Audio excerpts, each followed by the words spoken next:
One of the things we don't talk about enough when we talk about scams is what happens afterward.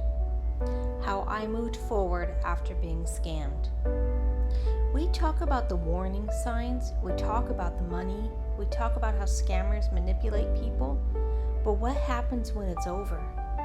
How do we actually move forward? For me, moving forward didn't mean waking up one morning and suddenly being okay. Even a couple years later, there are days that I don't feel okay, but I keep going because I want to keep going, and I don't want to give my power to this scammer any longer. And it definitely didn't mean forgetting what happened either. I still have struggles sometimes. There are moments when something reminds me of what happened, or I find myself being more suspicious than I probably would have been before. But there's one major difference now. I don't give what happened to me the same power anymore. It happened. It affected me. It changed certain things about me, but it doesn't get to control the rest of my life. One of the biggest things I did was simply change my environment. I moved to a new state. And moving doesn't magically erase your past. Your memories don't stay behind in the moving boxes. Unfortunately, there's no box you can label bad experiences and leave sitting on the curb. I checked. But having a new environment gave me an opportunity to start creating new routines and new memories, and that helped. I've also put a lot more energy into the things that I love. My writing has been a huge part of that. I have created a new way of writing, a new way of thinking about my writing. I have written and completed another book and working on another one. That has been a big help to me, is to focus on the things that I love doing. Instead of sitting around thinking about everything that happened, I can sit down and create something. I've also focused more on my YouTube channels. Creating videos gives me something positive to work toward, and ScamSense especially has given me a way to take something painful and turn it into something that it might actually help another person. Because I can't change what happened to me, but maybe something I learned can prevent it from happening to someone else. And if it has already happened to you, maybe hearing someone else talk about the aftermath can make that road forward feel a little less lonely. Another thing I've done is simply getting out of the house. I like hiking. I like getting outside and connecting with nature. I also love road trips.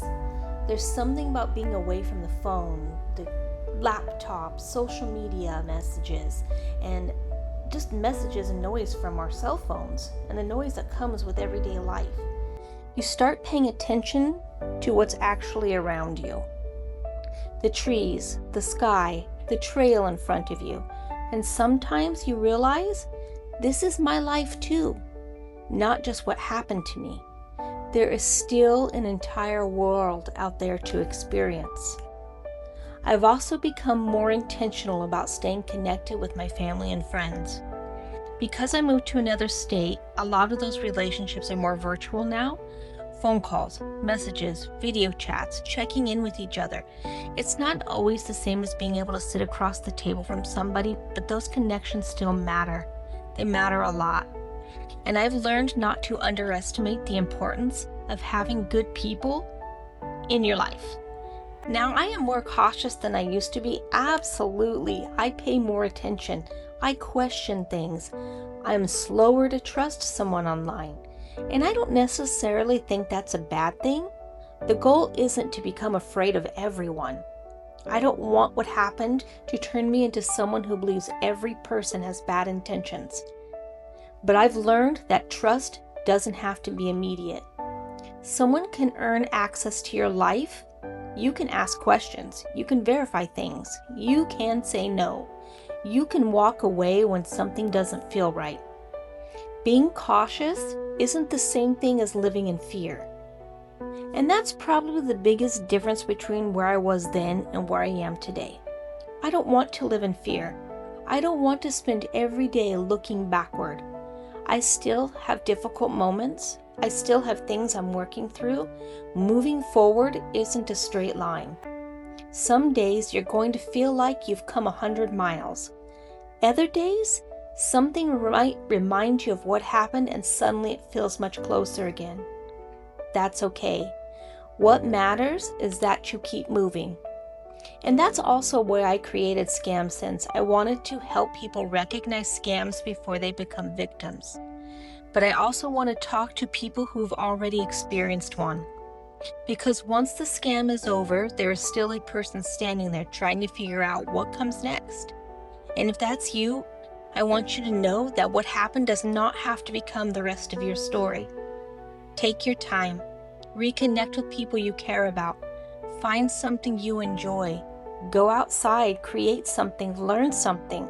Start rebuilding your confidence one piece at a time. For me, it has been writing, creating videos, hiking, spending time in nature, connecting with people I love, and using my experience to help other people. I can't change what happened, but I can decide how much power I give it today. And today, it doesn't get to run my life. I'm moving forward. And if you're going through the aftermath of a scam yourself, I hope you'll keep moving forward too.